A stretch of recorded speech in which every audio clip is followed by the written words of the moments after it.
It's cancelled. Kids having to be kept inside at recess. The White House has sent help across the border, but it can't stop what's coming from the other direction. Smoke is something that is notoriously difficult to forecast. Which could mean it's not the last we've seen of this.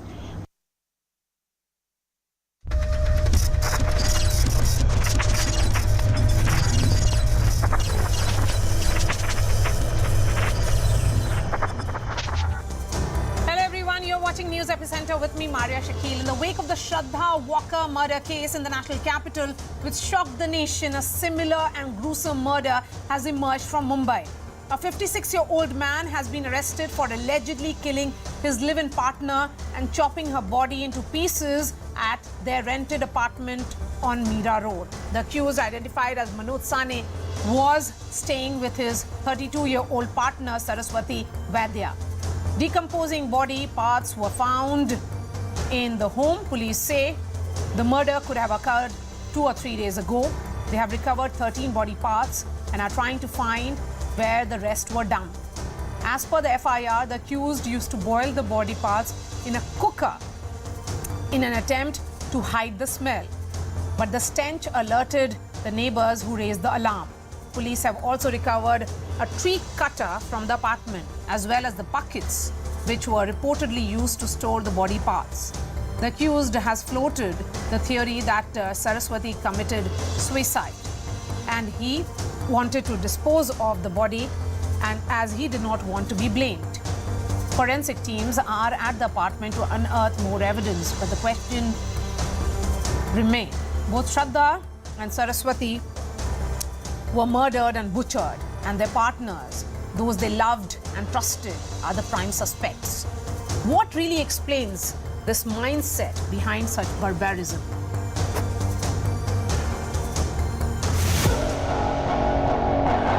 The murder of Shraddha Walker sent shockwaves across the nation. Her partner Aftab murdered and then dismembered her body, dumping her parts in a nearby forest. Now, a similar horror has emerged from the Maximum City, where a 56-year-old man has been arrested for allegedly murdering his live-in partner and chopping her body into pieces. There was a tree cutter, there was a saw cutter that was present inside the hall as well as the bedroom. There was a polythene, there was a black plastic which was put on the bed. Her hair were cut and kept there. There were parts of her leg which were being found by the cops. Investigation में ऐसा reveal हो चुका था कि एक couple था, live in relation में रह रहा था उधर. उनका आइडेंटिफिकेशन हो चुका है. अक्यूज्ड को भी अरेस्ट किया गया है. जो डेड बॉडी के पीसेस मिले वो एनालिसिस के लिए हमने जेजे हॉस्पिटल में भेजे हैं. The accused, identified as Manoj Sahani, was staying with 32-year-old Saraswati Vaidya. Decomposing body parts were found in the home, and the police say the murder could have occurred 2 to 3 days back. Police have recovered 13 body parts and are trying to find where the rest were dumped. As per the FIR, the police have recovered a tree cutter that was smeared with blood and say that human flesh was kept in a bucket near the kitchen. Sources say the accused used to boil the body parts in a cooker in an attempt to hide the smell. But the neighbors raised the alarm. मैंने first time intimate किया था, मतलब मेरे को smell आई थी तो मुझे ऐसा लगा था कि हाँ कुछ इश्यूज है इधर, लेकिन मुझे लगा नॉर्मली कोई माउस उस चूहा मर गया रहेगा तो उसकी स्मेल आ रही, स्टिंग आ रही है. लेकिन 2 दिन कंटिन्यू आ रही थी. वो कैसे आ रही थी? आफ्टरनून और नाइट में आती थी, मॉर्निंग और इवनिंग में नहीं आती थी. Forensic teams are trying to unearth more evidence, but the accused has floated a theory that Saraswati committed suicide and he did not want to be blamed for her death. The police is not buying it. एक बंदा है मनोज साहनी करके और उसकी wife थी वह सरस्वती वैद्य करके. सरस्वती वैद्य की उसने हत्या की है और उसने उसका डिस्पोज ऑफ करने के लिए उसका पीसेस करने का ट्राई किया है, ऐसा प्राइमरी इन्वेस्टिगेशन में निष्पन्न हुआ है. From Shraddha Walker to Saraswati Vaidya, both women targeted by their partners, then murdered in the most barbaric fashion and butchered to hide the evidence. The big question remains, what explains this mindset? Bureau Report, CNN News 18. Yashwardhan Azad, former IPS officer, is joining me live. We also have Lalita Kumar Mangalam, Former NCW Chief Rukmani Singh is an advocate. Dr. Deepak Raheja is director at Hope Care Foundation. Dr. Raheja, what really explains this kind of mindset? So obviously, this is not a normal situation. So this is a mind which is extremely debauched. It is a sick mind.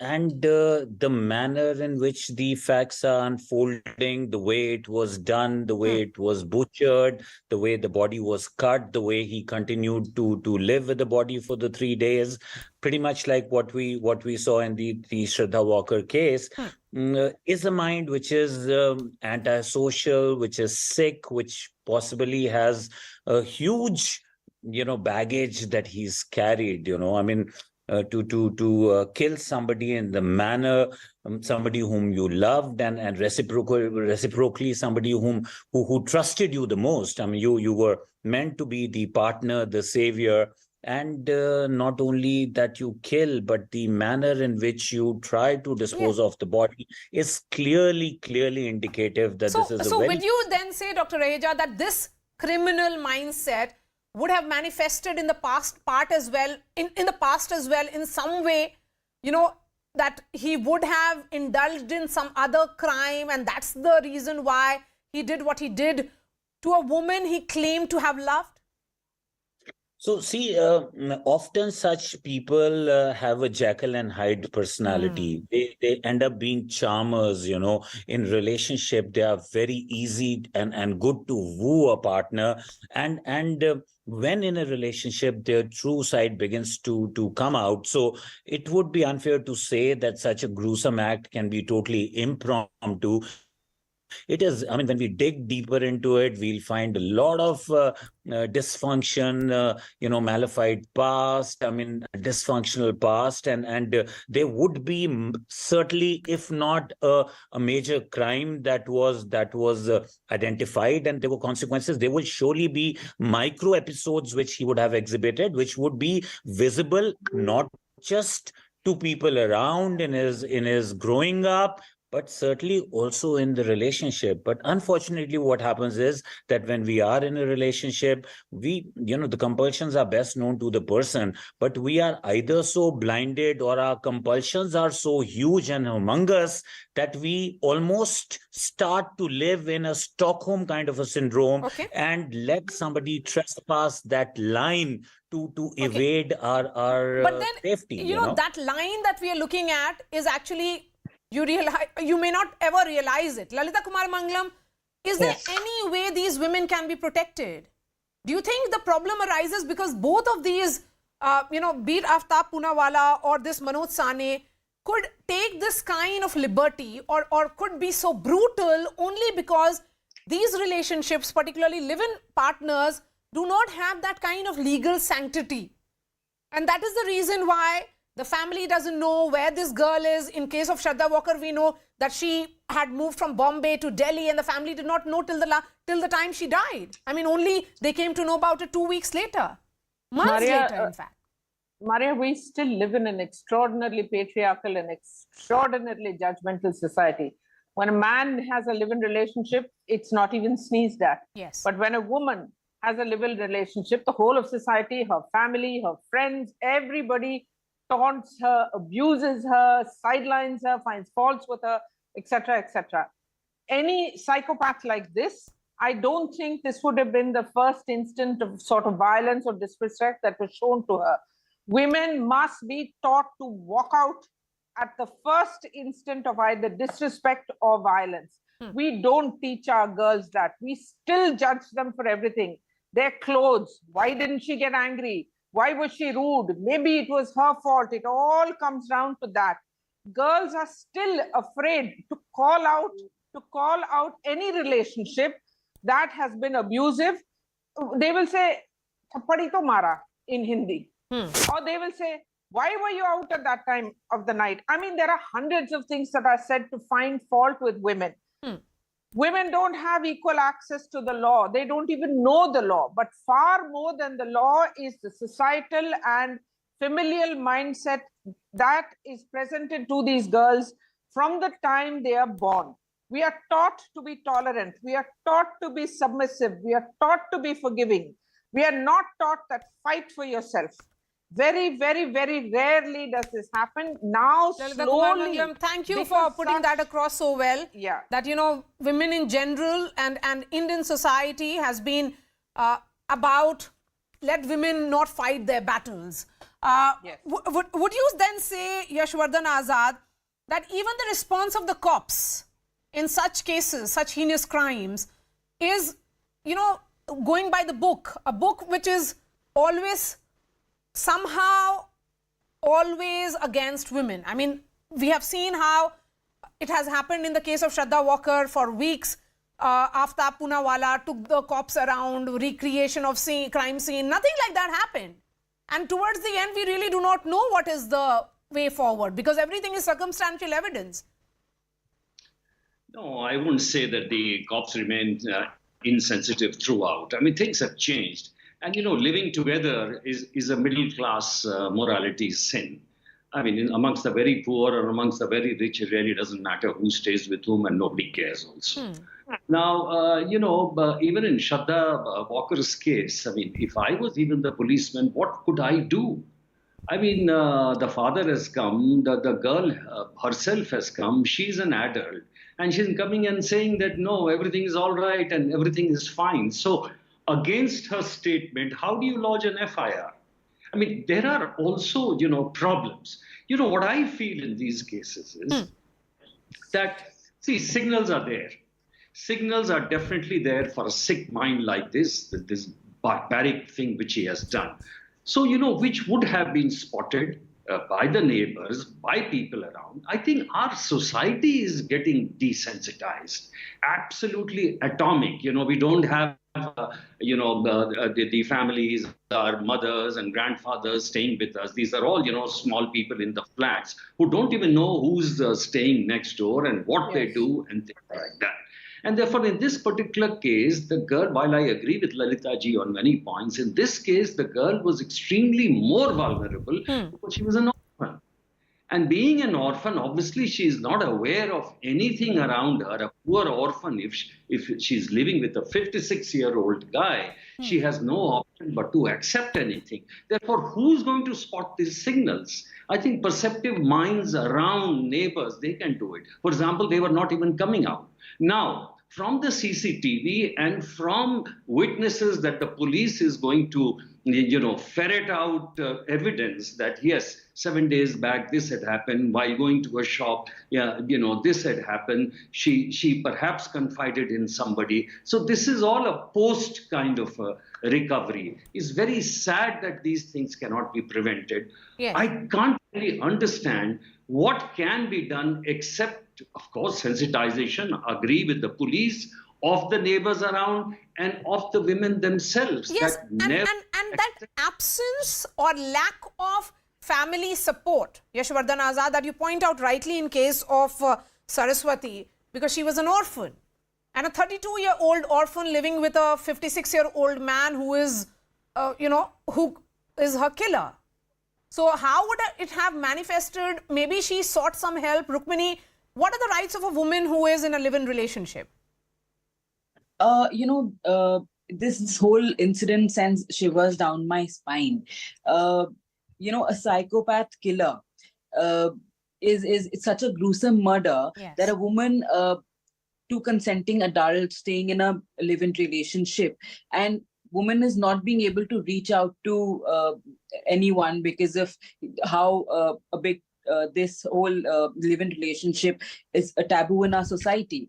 You know, the woman, of course, can in this case can definitely reach out to the police, and if she's facing any kind of trouble from her live-in partner, be it she's being tortured or anything, she can definitely reach out to the police and complain. And she has all the rights of a married woman. A live-in partner has all the rights of a married woman, and she can definitely reach out to the local police and report to them that she's being tortured or any kind of problem that she's being faced by her live-in partner. Apart from that, but women are not able to reach out to others because this whole it's a deeply patriarchal society, and women are not being able to reach out, call out, and because of being judged. So definitely we need to change this whole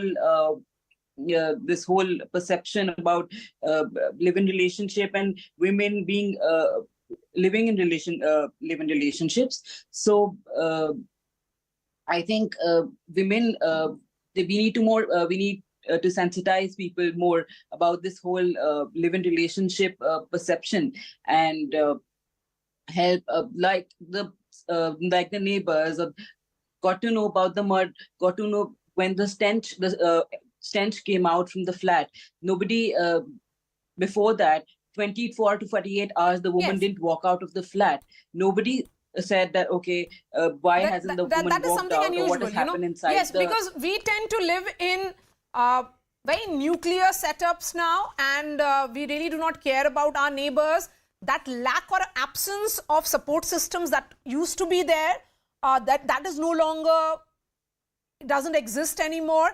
And who is our neighbor? What is the nature of that neighbor? How does he or she behave? We really do not know because our interactions is so minimum. Yes, Lata Kumar Mangalam, go ahead, ma'am. Yeah, our society needs an enormous number of support groups. Yes. I agree with the breakdown of the joint family system and the family system itself per se.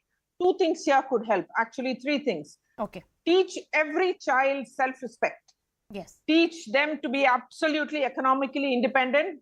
Very often, women are caught in relationships because they don't have a level of economic independence which can help them to walk out. That's right. Also, make sure that in every society, especially towns and cities, small, big, doesn't make a difference, that there are a large number of support groups for women who can reach out for any problem, whether it is health, whether it is a violent partner, abusive partner, etc., whether it is, sexual harassment on the street.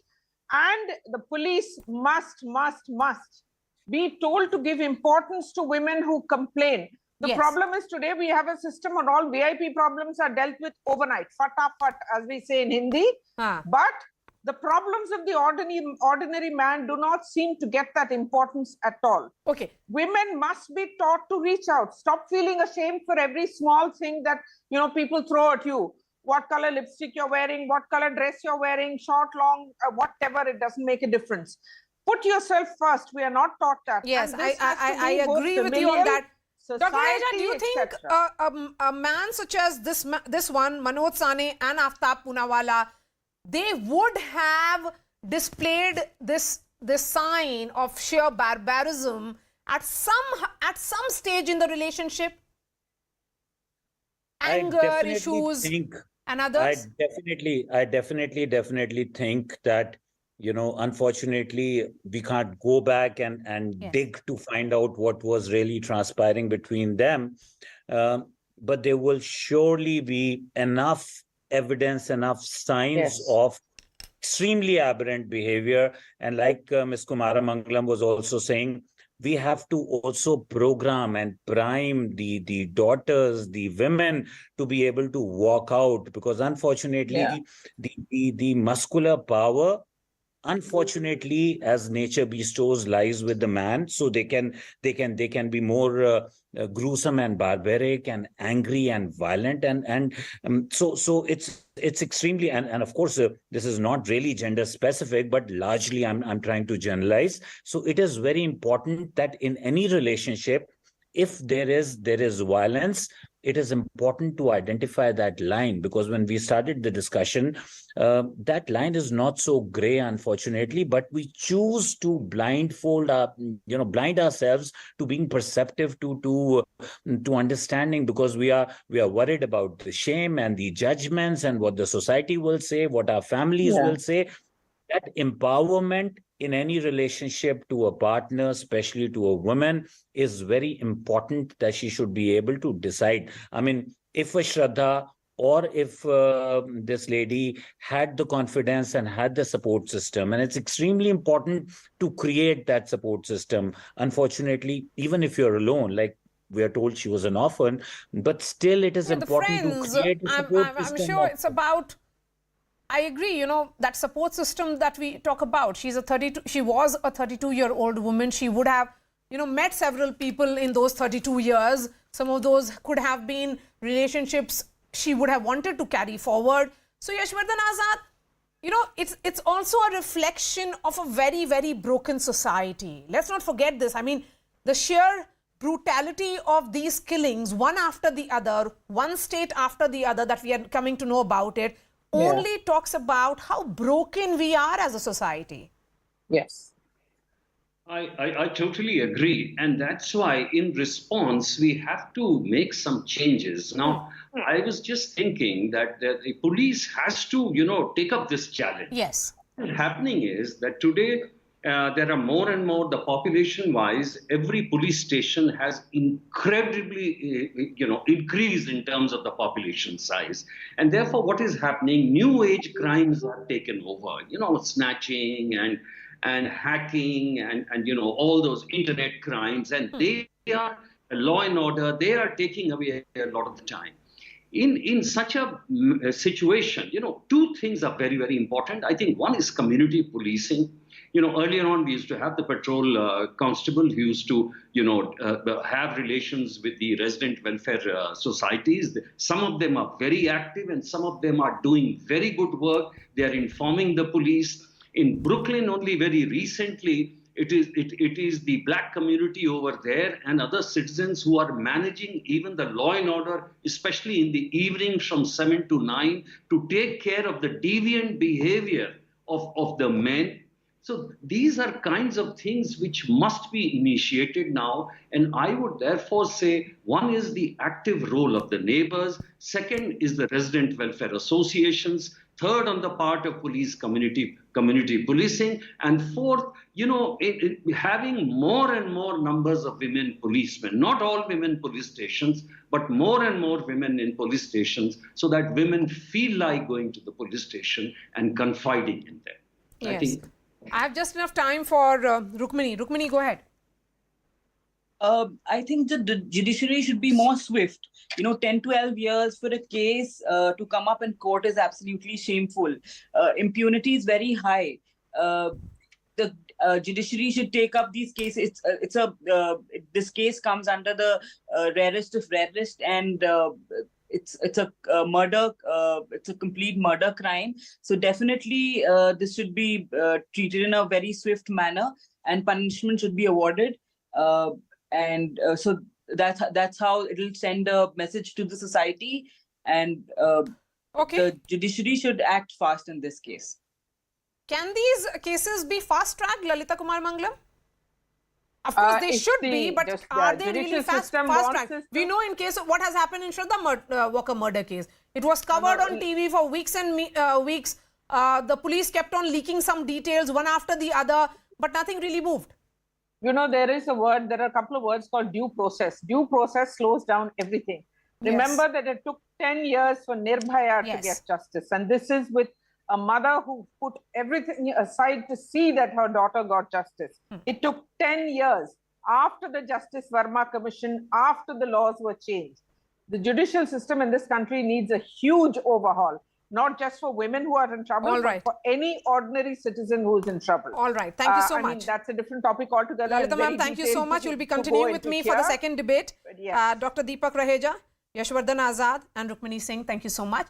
We are slipping into a short break. Up next, ahead of the 2024 elections, opposition parties gear up for a summit in Patna to mobilize the Unity Action Plan. That debate after a quick break. Stay with us.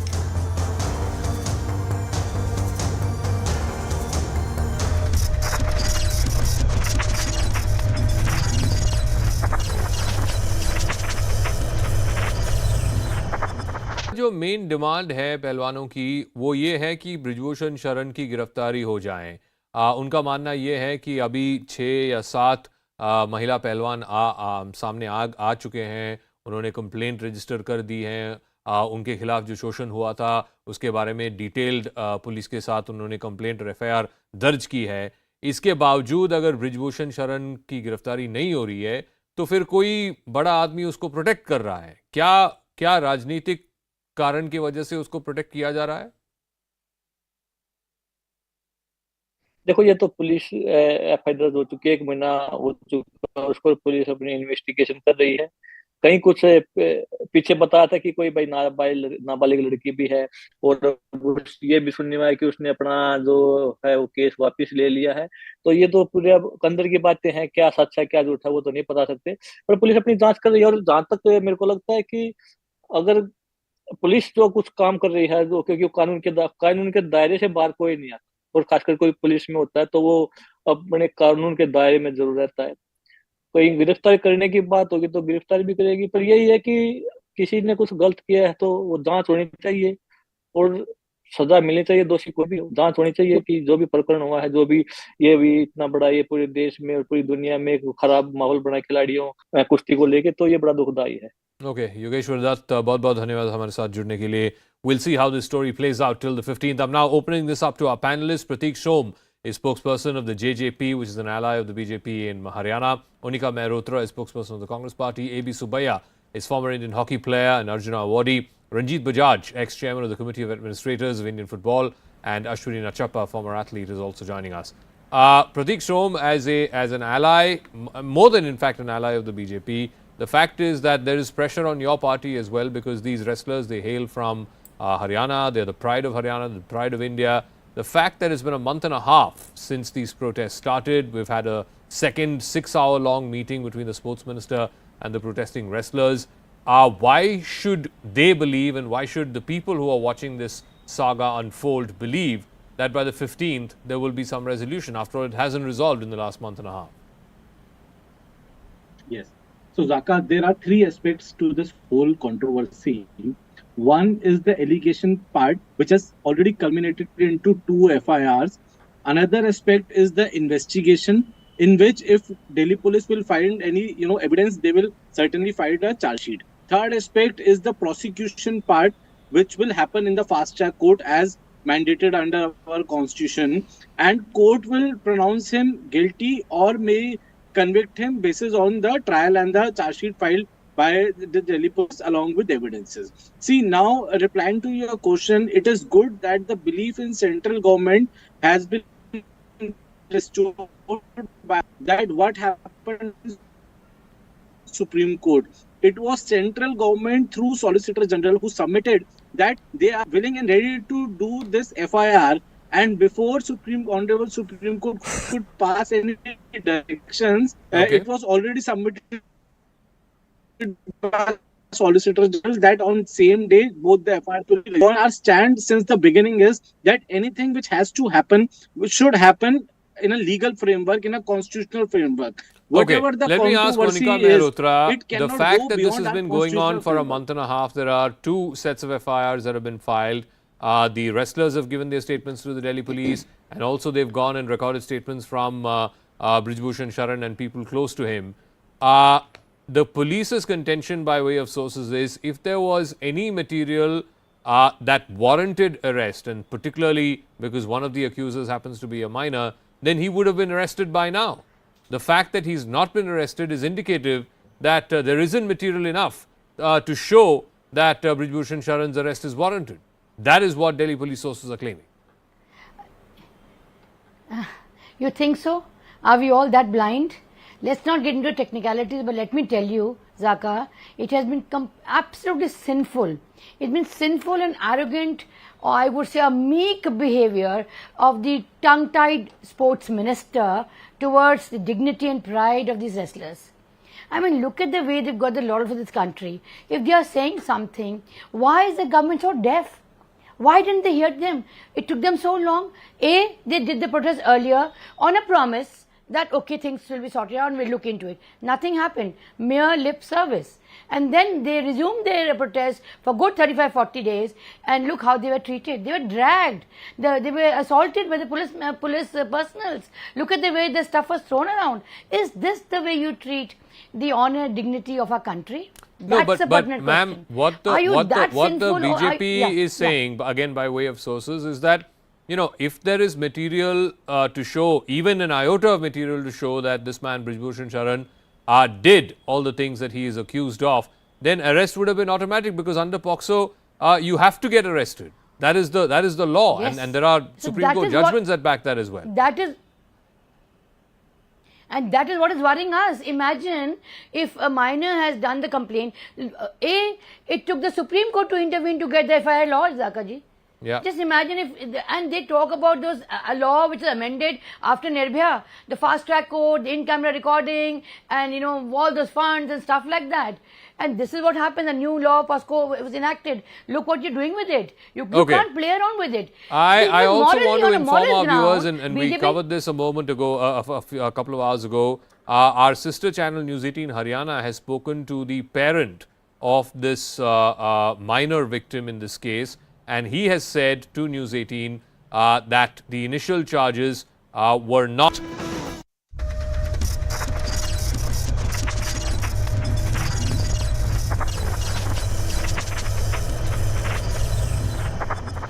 Welcome back. In the wake of the Karnataka result and the run-up to the 2024 Lok Sabha elections, the opposition meeting called by Bihar Chief Minister Nitish Kumar will take place on June 23rd.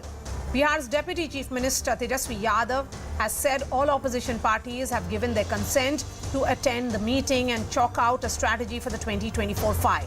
The meeting will be attended by Congress, TMC, RJD and the left, among others, to come up with a plan to take on the BJP juggernaut. The Congress party is confident of leading the charge after its stellar victory in Karnataka. The focus will be on 2 points. The proposal floated by the Congress for single candidates for at least 450 seats, which will be one BJP versus one joint opposition candidate. And the second idea is fighting on a united front without a prime ministerial phase. So the prime ministerial candidate or potential prime minister will be decided only if they manage to get the numbers. The BJP has dismissed the opposition summit as a non-starter, saying such projects have been floated time and again but have failed to deliver. The Saffron Party has a point, as personal political ambitions have often troubled the common political goal of beating the BJP. Meanwhile, question remains whether regional players, key regional players like the BRS, the JDS, the BSP will be joining this meeting. The United Opposition Project has always looked promising on paper, but on the road to 2024, can this game plan succeed?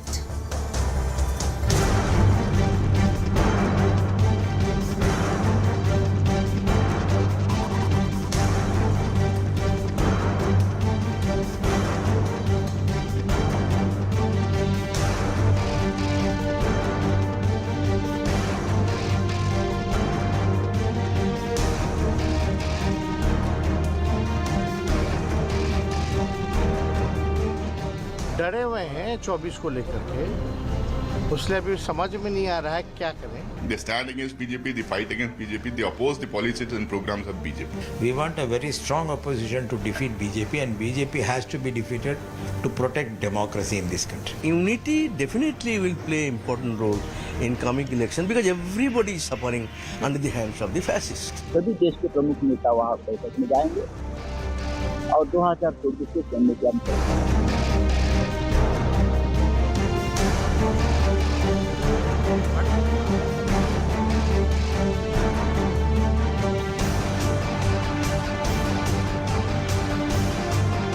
और ये कोई पहली बार तो है नहीं, इससे पहले भी आप देखिए हाथ उठा उठा करके कहते थे आवाज दो हम एक है, और चुनाव के बाद क्या होता था, उनके दिल के टुकड़े हुए हजार, कोई इधर गिरा कोई उधर गिरा.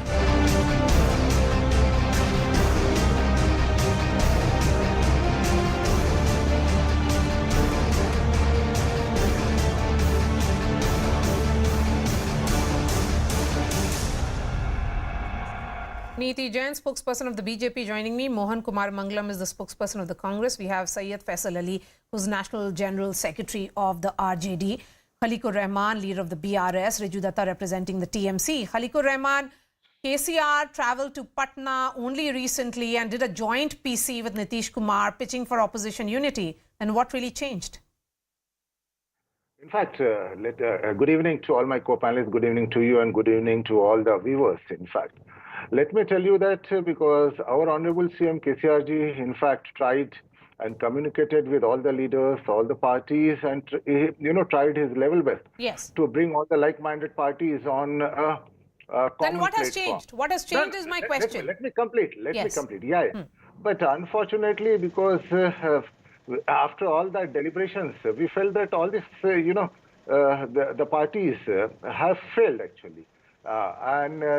So that is the reason then we took a decision that we will go only on, the development model, because the alliance actually cannot be just about opposing someone or dethroning someone. Or just because so when he traveled to Patna, what was the reason? See, the reason was to bring everyone and then talk about the development model and talk about the unity based on So the what development. makes you think that then when the summit happens in Patna on 23rd, there will be no discussion on development model? No. See, I'm not saying that there will be a discussion on the development model or not. But see, because we have been maintaining the equidistant with the BJP and the Congress, that our stand has been Okay, so you have to say essentially that for your own domestic considerations, because you know that it will be a triangular contest in Telangana with the BJP and the Congress at various positions of the triangle, you have decided to boycott opposition call of unity. No. So, you know, this is essentially the concern, Faisal Ali, that when it is about individual ambitions, and individual ambitions of these politicians are always at loggerheads when it comes to the larger call for opposition unity. I think this is not the case. We in media talk about individual ambitions and so many problems among the opposition parties. But as far as one point is concerned, one basic principle is concerned, that is to save the constitution and country. All the opposition parties are together, and this was shown in Parliament inauguration case, and even otherwise all the opposition voice are clear about one thing, that BJP is destroying the very diversity which is the strength of the India at all every that is fine. I mean, moment. all that you have been saying for the longest time, Faisal Ali. The question is that what is the opposition if you can't get these strong regional players such as Mr. KCR, such as Mayawati and others? So all this is almost a utopian idea when you say that there will be one joint opposition candidate against the BJP. How do you think this is your assumption that these two are not with us? This is premature. Then he should have travelled, no? Why is he not coming to Patna?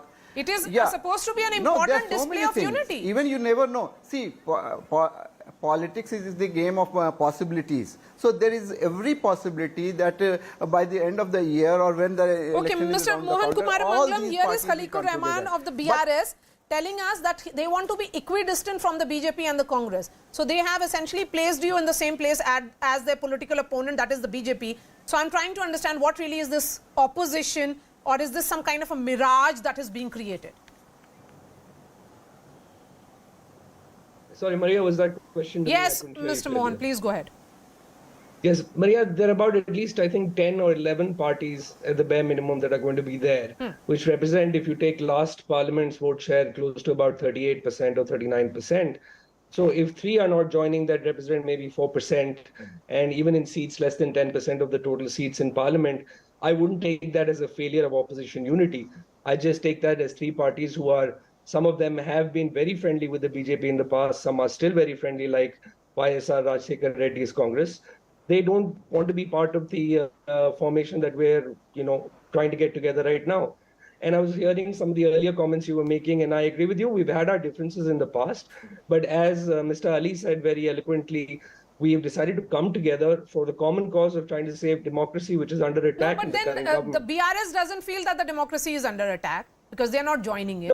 Listen, BRS and the Congress. We are fighting, in fact, against the BJP. So you're fighting it separately. You do not want to take a united fight. Okay, before I bring in the TMC, let me also get the BJP spokesperson, Neeti Jain, who has been extremely patient. 3 spokespersons of 3 parties have spoken out, Neeti. And I can see that the BJP has reasons to smile. For all the talks of a big show of unity on 23rd of June in Patna, and for all the talks that this will be another JP movement, something like the JP movement from the Gandhi Maidan of Patna, this is almost falling flat. Ironically, the JP movement was against the Congress, and this is, I don't know what kind of JP movement these people are coming out with. Neeti, you're frozen. have a very simple question. These people are uniting together, but I don't know what are they uniting for. What is the agenda except for an anti-BJP front that they're trying to form, over which also they do not have a consensus. So a gentleman before me, he said that they are 39% of vote share, so that is regional parties. So if a Mamata Banerjee and a Nitish Kumar come together, it does not affect because they're if Mamata Banerjee goes to Bihar, she is not going to make a dent. If Nitish Kumar goes to Bengal, he is not going to make a dent. So the golden wand seems to be Congress. And Congress, so to say, is asking for too many seats, one. And the second thing is, if you look at the scenario, I think the Congress and the regional parties are eating into their own vote shares. So even in Karnataka, the Congress was eating into the JDS vote share, not the BJP vote share. Our vote share was intact. So there needs to be a strategy that they are coming up with, because even if they come together, and like the Telangana spokesperson said, there is a reason they would not unite with Congress, because if they do, their own stability seems to be in So, jeopardy. Riju, then in that case, we have seen how Mamata Banerjee and Mr. KCR was playing the role of bringing the opposition together. Famously, Mamata Banerjee, after winning Bengal, had said that she knows how to bell the cat because she has that formula of defeating BJP. But none of the political parties seem to be taking that formula. Why is BRS not agreeing to take that formula from you? Riju? I just want to say, India has a democratically elected fascist government. And the need of the hour is that all like-minded opposition parties who are secular, democratic, needs to come together. It is not the time to measure the water. It is the time to pick a side. Very simple and very straightforward. And I believe that, in the coming days, the regional parties will play a bigger part, because the regional parties are extremely strong in their own bastion. And if the regional parties hold their ground, whereas the larger parties like Congress, who are directly contesting the BJP now around 150, 200 seats, if they do what is expected out of them, there is no way that the BJP is coming back. So it is a preliminary meeting. Congress it is a consensus. emerges stronger, your stability or your existence is going to be in danger. Nitish, can I just finish? Yeah, I just wanted to say that, Congress is the primary party which is going to take BJP head on in around 150 seats. But this time around, the BJP is not 5 years old. The BJP is 9 to 10 years old. There's a huge anti-incumbency. The huge amount of people in this country are angry with them. And the regional players will have a huge role to play in the upcoming elections, because these regional parties like Mr. KRS or Mamata ji is extremely strong in their backyard, and they have proved that we can defeat the BJP. So it is a preliminary meeting to find a common ground, to open a dialogue. But opposition to the BJP cannot be a common ground. What is the agenda of the opposition? No, Maria, that is where you're missing the point. Corruption, that is the common corruption, ground. For the country, corruption. for its people, we need to defeat the BJP. That is the common ground. No, you just need to safeguard your own corruption and the dynasts. That is your agenda, which is why you people are all coming together. I have heard nothing else about either of the I respect your opposition political parties. views. I respect your political views. But from the Congress to all the opposition, if you say India is a democracy, then the opposition is the key in a democracy. And all the oppositions are Don't united. you agree? Don't you agree, Mohan Kumar Mangalam? It would have helped, had you managed to get most of these opposition leaders on the same platform. You managed to send a message that opposition is not a divided house only if there is a show of opposition unity. And if you do not have strong regional players like BRS, Chief, then what is really the point of these meetings? Where will that be, that formula of 450 joint opposition candidate versus the BJP one-on-one be implemented? If Mr. KCR doesn't come on board, if Mamata Banerjee doesn't come on board and others do not come on board. So Mamata Banerjee is attending the meeting as far as I know, and this is a first meeting. So I'm sure. No, but Mamata Banerjee has also said very clearly to the Congress party that let me fight the battle in Bengal. Is the Congress ready to do that? So give full space to Mamata Banerjee. Give full space to Tejasvi in Bihar.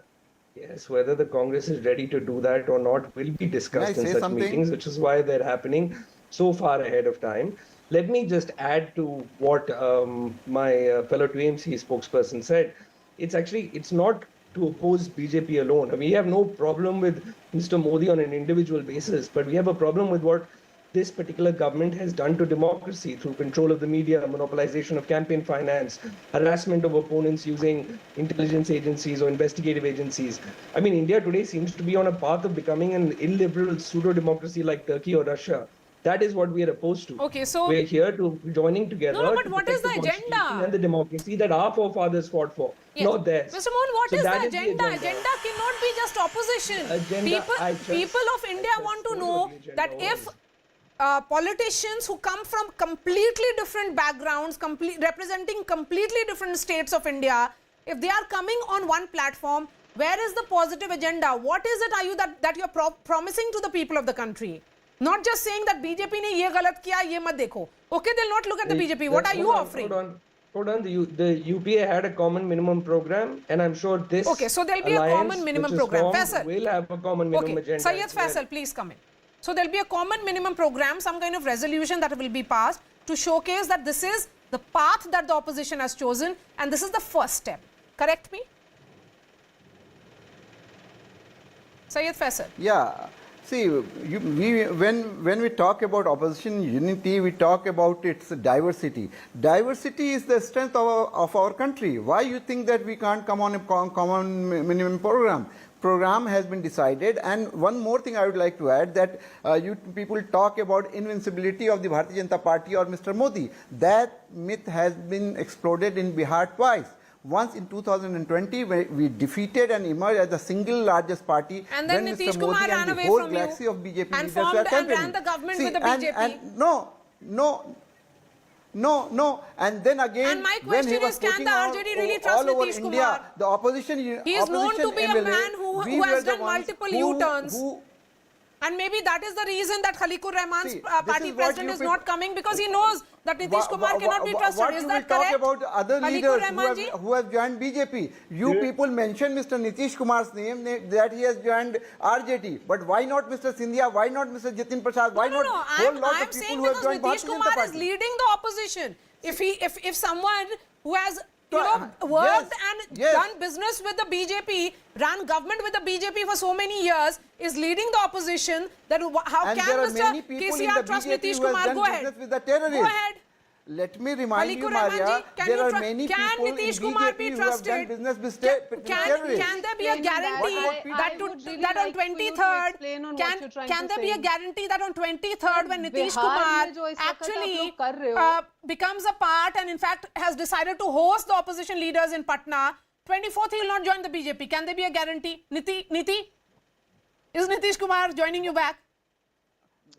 That is not even the point, Maria. I think this entire debate that we are happening, there is a Hindi quote which is "Kahin ki eet, kahin ka roda, Bhanumati ne kunba joda." So ye wo wala kunba jud raha hai yahan par, and nothing is going to come off it essentially. And I'll tell you why: because the regional parties will not cede their position. Because if Congress emerges stronger there, they lose their space in the regional parties, and that is a very blatant fact for even somebody like me to understand. But that said, I think the opposition today, the only agenda that they're working with is save corruption and save the corrupt. And that is what the dynasts are coming up with. They have no positive agenda and they have no common ground to stand on, at least today. Okay, Khalikur Rahman. We have one common... because we feel that there is a need for the opposition to, in fact, first finalize why do we always talk about a common minimum program? Why can't it be a common maximum program? Why do we work only on the minimum things, actually? So who has to decide what is maximum and what is minimum? Which has been conveyed by Nitish Kumar ji in Patna. No, but tell me, is Mr. KCR not trusting Nitish Kumar because he has worked with the BJP for the longest time? He ran his business. He ran his government with the BJP till last year. For the Bengal is concerned, in Bengal, in fact, the BJP is fighting directly with Mamta ji. And the Congress, in fact, because will not go on board with Mamta ji there. And likewise, because every state has got a different equation. So, I mean, if the Congress wants to play a big brother role, then I don't think even those parties who are going to Do you think attend on 23rd June. But Mohan Kumar Mangalam, Congress leader Jairam Ramesh may have said that the Congress doesn't want to do business with Mr. KCR and the Aam Aadmi Party chief Mr. Kejriwal, but there has been a rethink on that front. Mohan Kumar Mangalam, are you ready to cede space to KCR in Telangana? Or how can you deny that Congress is still the biggest opposition party in the country? No, nobody is denying that. But is the Congress only realizing it that they have to play the role of big brother? They are not ready to give space to other opposition parties is the question. Mohanji, go ahead. See, Listen, if you look at history, the Congress has allowed for regional parties to bloom in every state in India. So then, if there's any you have not allowed. The regional parties bloomed on their own because the Congress ceded space. There was a vacuum that was created in one state after the other. Just look at, let me give you an example of Telangana. Is Congress really in the contest? It is not, because the BJP has taken away the opposition space. Have you finished? The BJP, it's laughable to say the BJP has taken away the opposition space in Telangana. I would request you to please learn a little bit more about Telangana and look outside Hyderabad. You will see that the Congress is the principal opposition to KCR in Telangana, which is exactly why BRS is not coming to this meeting. Because they know they cannot sit on the same platform, given that Telangana elections are around the same time as Parliament. So then what happens after that? So in the assembly elections you fight with the BRS, then what do you do next? This is what I'm trying to say. I'm saying that why are we obsessed with one party that represents 17 parliament seats? We're talking about a total of 543. And if we cannot find common ground with them, as it stands today, we cannot. But there are 10 or 11 other major parties coming to that event. Okay. So we should look at the glass half full rather than looking at glass half empty. Rajudatta, why are you doing that? It's not even half full. It's 3/4 full. Rajudatta, why are you doing that? Second. Can I address the elephant in the room? The issue here is what Mr. Rahman from BRS was also saying. Like in Bengal, and it's the biggest issue right now, is that the Indian National Congress cannot control the regional outfits of the Congress. Like the Indian National Congress is not being able to control Adhir Chaudhary Congress in West Bengal. They are 0. Under Adhir Chaudhary's leadership, Congress has gone to 0 seats in the Vidhan Sabha. But he, opposing the National Congress, is saying, I will take Mamata Banerjee head on.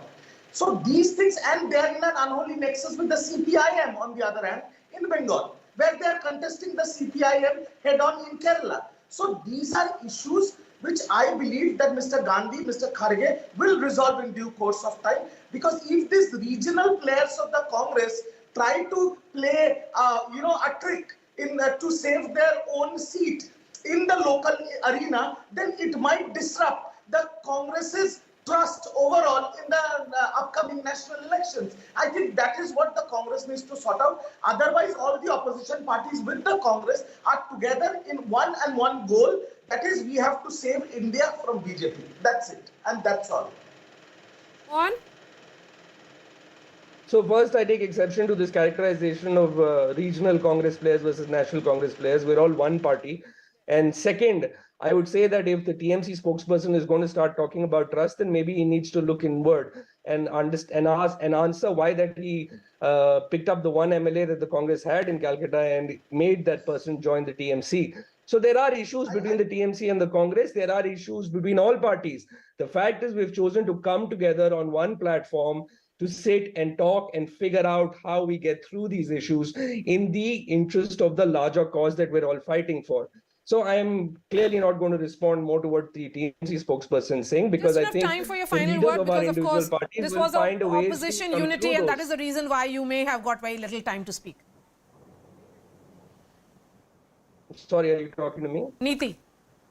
So essentially, I think, Maria, on your debate itself, we have seen two parties fighting it out between themselves, and this is going to be an agenda, because the state parties, you cannot overnight change an ideological battle that has been going on for years and just tell them ki, oh, ab hum ikattha karenge. This they tried doing in UP. It doesn't work out that way. And more than that, I think we need a very strong opposition, but we also need to know what that opposition stands for. If they only stand for an anti-BJP front to save themselves, I don't think that finds much traction with the people in that this cannot country. find resonance with the people of the country if the opposition just says that it is opposing BJP in what they say is So the constitution is not in danger. or targeting of various institutions. Neeti Jain, Mohan Kumar Mangalam, Syed Faisal Ali, Halil Rahman and Riju Dutta, thank you so much. A massive controversy has erupted in Srinagar as students of the Vishwa Bharati Higher Secondary School staged protests after the school administration allegedly did not allow abaya wearing female students on the school premises. The school administration says the rules and regulations do not allow, as abaya is not a uniform. As the protests escalated, the school then gave permission to the students. Politics has erupted over the issue, where PDP chief Mehbooba Mufti has hit out at the centre, saying that Kashmir has become a communal laboratory for the BJP. Yesterday, school authorities did not allow them to enter premises when they were wearing an abaya, which is a full, which covers full body from head to top, and they were also told not to come to the school. But today, now after the interference of police, the matter has been solved, and now they have been allowed to wear abaya to this particular school in Srinagar's old city. ये लोगों ने even ये भी बोला कि अगर आप लोगों को अबाया ही लगाना था तो आप लोगों को स्कूल नहीं, आप लोगों को दरगाह जाना चाहिए. अगर आपको समाज के साथ चलना है तो ये सब चीजें छोड़नी पड़ेगी. अबाया वगैरह छोड़ो, अबाया में नहीं आओ. मैम ने कल बोला जब मैं आप लोगों को अबाया में देखती हूँ मुझे बुरा लगता है. हमने बस इतना बोला कि हम अबाया के बगैर नहीं रह सकते क्योंकि वहाँ पे इतने सारे बॉयज है. गर्ल्स हायर सेकेंडरी को बॉयज बना, वहाँ पे majority of the students boys है, तो हम लोग अबाया के बगैर नहीं रख सकते. हमें अबाया दे दो, हम अबाया में पढ़ने आ सकते हैं. कल क्या स्कूल से अंदर आने दिया था कल स्कूल? हाँ, हमें आने दिया था, लेकिन जब हमारी फर्स्ट क्लास थी, हमें फर्स्ट क्लास में बुलाया गया ऑफिस में, तो ऐसी ऐसी बातें बोली, आप दरगाह जाओ, फिर अगर आपको अबाया लगाना था या तो किसी गवर्नमेंट स्कूल में जाओ. मुझे बोला चाहे वो प्राइवेट स्कूल हो चाहे वो गवर्नमेंट स्कूल हो, लेकिन गवर्नमेंट रूल से ही चलता है ना.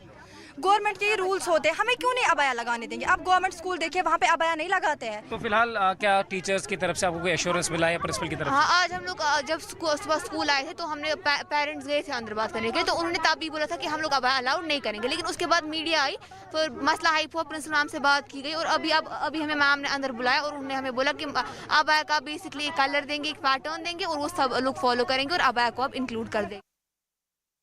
The killing of Sanjeev Jiva has brought the spotlight back on the bloody saga of Mafia Raj in Uttar Pradesh. CNN News 18's Anvit gets us this report on the rise and fall of the Neta gangster nexus in the state. From a time when abduction for ransom, murders, attempt to murders on victims, pressurizing them to withdraw cases against mafias, and even rape of women of the families that did not follow such orders were common in UP, to gunning down of 183 criminals in just last 5 years. Is Uttar Pradesh witnessing a significant yet dramatic crackdown on the Mafia Raj? What do senior police officers have to say and how the people of the state see such actions? What is the current state of Gunda Raj in the Badlands of UP? We are in the state to find out the ground reality.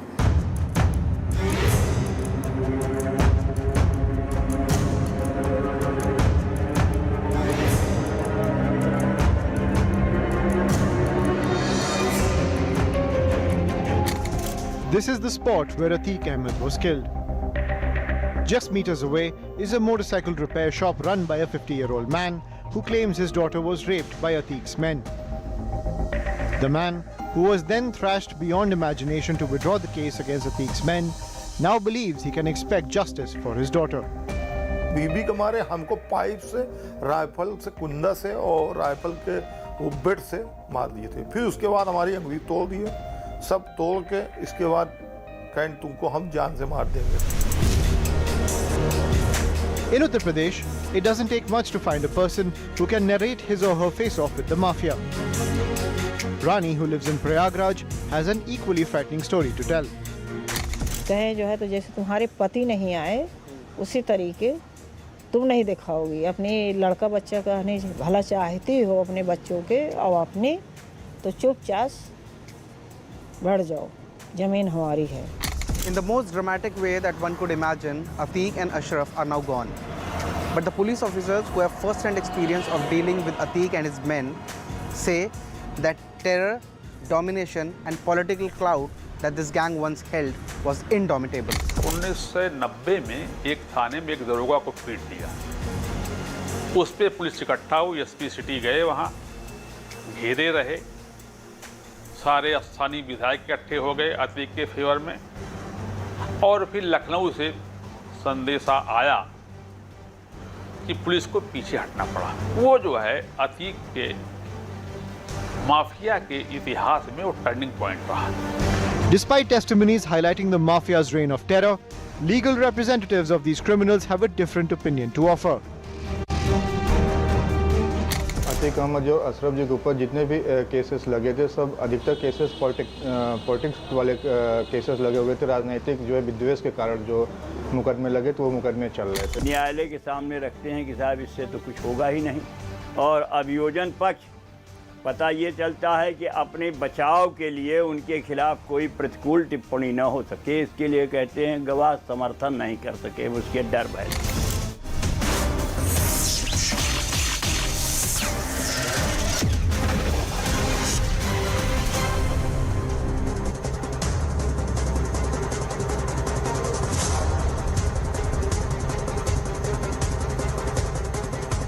Namaste, Jai Hind, and welcome to this edition of The Right Stand.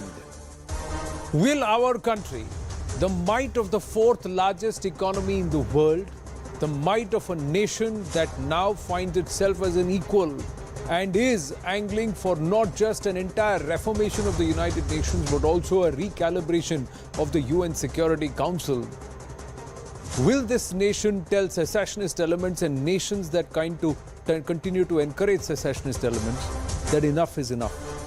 You will not take our kindness, you will not take our tolerance and our resilience for granted. Secessionist elements, Khalistani elements continue to provoke, ladies and gentlemen. Yet another instance of Canada continuing to give and provide a platform to anti-India elements, secessionist elements, a free run in their country, all under the garb of freedom of speech. Just days ahead of the anniversary of Operation Blue Star, a parade taken out by Khalistani sympathizers in Brampton City of Ontario Province. Yes, it's Brampton again. A tableau depicting Indira Gandhi's assassination, part of this 5-kilometer long parade. Video of the event that was held on the 4th of June has gone viral. The Canadian High Commissioner, Cameron Mackay, criticizing the event that glorified the killers of Indira Gandhi and said there is no place in Canada for hate or glorification of violence. But has Canada arrested the organizers? Has Canada slapped charges against those who carried out that tableau? Has that truck been impounded? Has that vehicle been impounded? The people who designed that tableau, have they been arrested? All these questions should be asked of Ambassador McCain.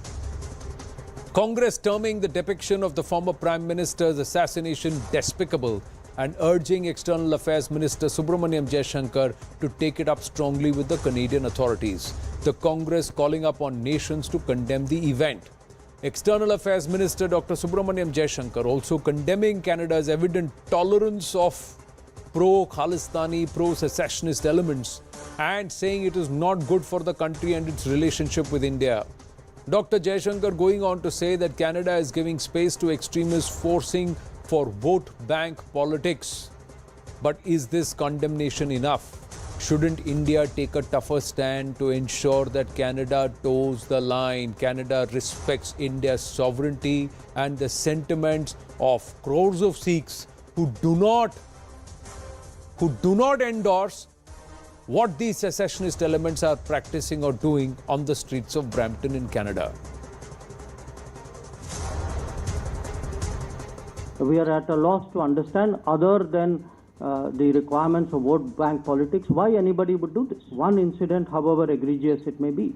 I think there is a larger underlying issue about the space which is given to separatists, to extremists, to people who advocate violence. And I think it's not good for the relationship, and I think it's not good for Canada. Not good for the relationship, not good for Canada is what Dr. Jaishankar has said, and he very clearly says separatists and extremist elements. Here's how Canada has reacted to these kind of separatist, secessionist, extremist events, anti-India events on their soil. June 2023, Brampton, Indira Gandhi's assassination portrayed on a tableau, no action taken. Nothing so far that's been reported. March 2023, Surrey, Canada. High Commissioner's event targeted. Action that was taken is case is registered. Police is still looking for the 3 suspects. February 2023, Mississauga. Again, Ram Temple defaced with anti-India graffiti. Authorities are still investigating the incident, ladies and gentlemen. Still investigating the incident. Jan 2023, Brampton. Again, Ontario. Jan. Gauri Shankar Temple defaced with pro-secessionist, pro-Khalistan graffiti, pro-K graffiti. Canadian authorities probing the incident. July 2022, again the state of Ontario, Gandhi statue vandalized, sprayed with again secessionist graffiti. Action still being investigated as a hate crime.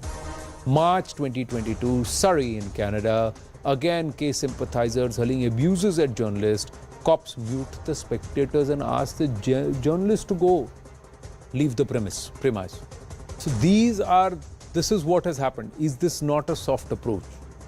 Is Canada guilty of providing a platform to secessionist and also anti-India hate? And here's why we ask this question. 2015, at least 4 members of Justin Trudeau's cabinet were linked to secessionist elements, extremists, and K backers. Subheader, once again, let's try and understand. 2017, Justin Trudeau attends Toronto Kirtan, which featured, once again, secessionist flags. Then, the next event, 2017, Justin Trudeau addresses Khalsa Day Parade, which had Bhindranwale floats. 2018, convicted Khalistani terrorist invited to Justin Trudeau's reception in India. 2019, Justin Trudeau forms minority government, discusses matters with K backers. 2022, K separatist Jagmeet agrees to support Trudeau's Liberals until 2025. So for vote bank, you are ready to back those who are actually indulging in secessionist activity, who are working with gangsters, who are running arms, drugs and weapons cartels on Indian soil and orchestrating extortion and hit jobs. Ambassador Deepak Vora, former diplomat with us, and Puneet Sahani, activist, also with us. Namaste and Jai Hind, gentlemen. Thank you very much. It's lovely to see that we all are carrying the Tiranga, not only in our hearts but also on our sleeves and somewhere around us. But let me first ask you, Ambassador Deepak Vora, should India now say no more visas to Canada or Canadians unless you're coming into India for business? Should we start shutting down our consulates there?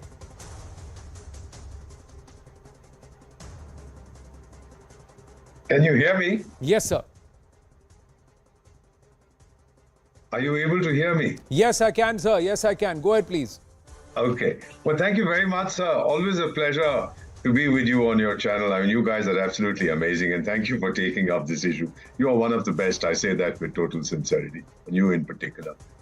When this character, Justin Trudeau, this maverick, was elected Canada's Prime Minister again a couple of years ago, 3 years ago, I did not know whether to congratulate him or to feel sorry for his country. You know, Shrimati Trudeau contracted the Chinese virus in March 2020. Her husband might have got it too, and long COVID is now proved to damage the brain and induce hallucinations. You remember when he came on an official visit, he even brought some acknowledged Khalistanis with him. The man has lost it. He is an ass.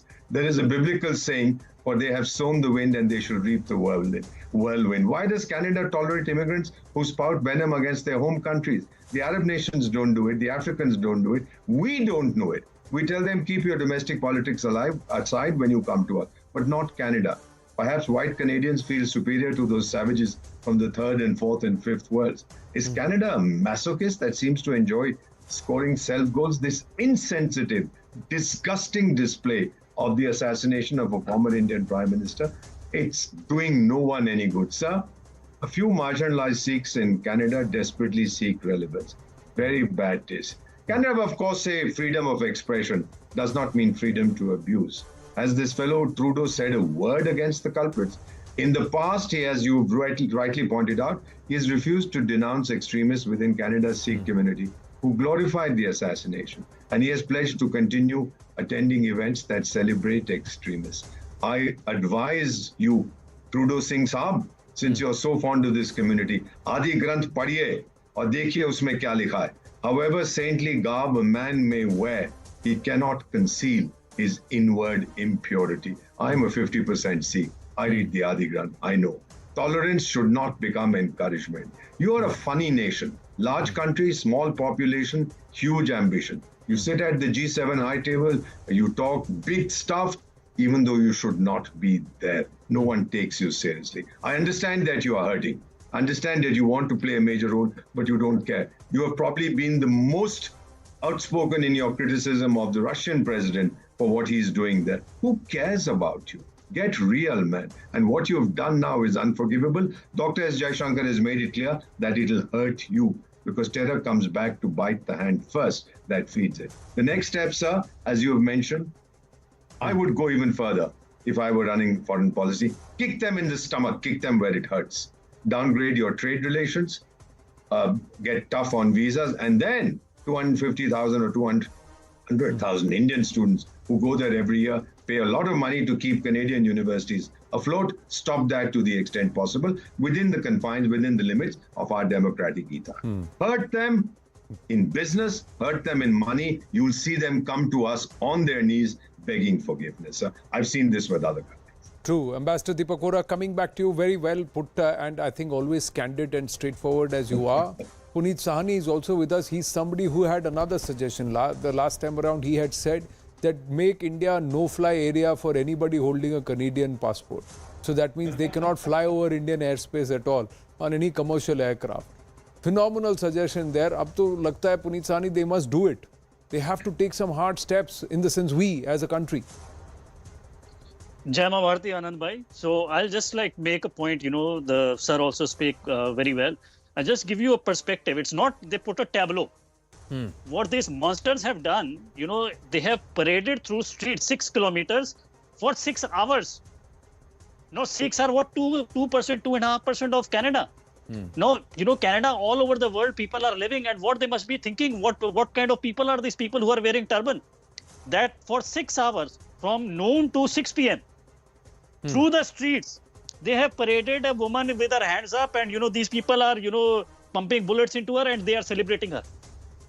Are we darindas? And this is what I'm saying, and again, I don't know how you feel by criticizing this government. I will show you the poster. I got the poster of these people. So there are 4 people. One of the person is the, nephew of Bindranwala is in Pakistan, Lakhvir Singh Rode, his son. He is the person who is running this. The other person is some Balkaranjit Singh Gill, something like that. He has been removed from the blacklist. Again, when I said you make a no-fly list, I was saying, from no-fly list to make a blacklist to make a no-fly list, my idea was to increase the deterrent. And this government has removed the deterrent. They are removing blacklist. And, they say like we have done some big favor by removing the blacklist. You have, blackened our face in front of the whole world. What kind of, I am a Sikh, I am ashamed. Like we grew up proud to be Sikhs. Who will want his kids to see that, look at this, they are parading, these animals are parading that, that this woman had been killed. And, I have a lot of disagreement with Mrs. Gandhi. But let's get thing very, very clear. Mrs. Gandhi, so many people got killed because she sent with the explicit order, don't fire at the Akal Takht or the Golden Temple. Mrs. Gandhi, when the bullets were still being fired from the Golden Temple, it was very dangerous. And actually a bullet went next to Gyani Zail Singh. It had not been calmed down. Mrs. Gandhi went to Golden Temple and rubbed her forehead. Mrs. Gandhi, she was warned by the intelligence that you remove these people. And she said, I will not remove these people because I don't want to send the message that Sikhs can't be trusted in India. And these monsters who had sworn to protect this woman, they pumped bullet into this, unarmed woman that they had sworn to protect. And what kind of nonsense is this? And, these people are being celebrated.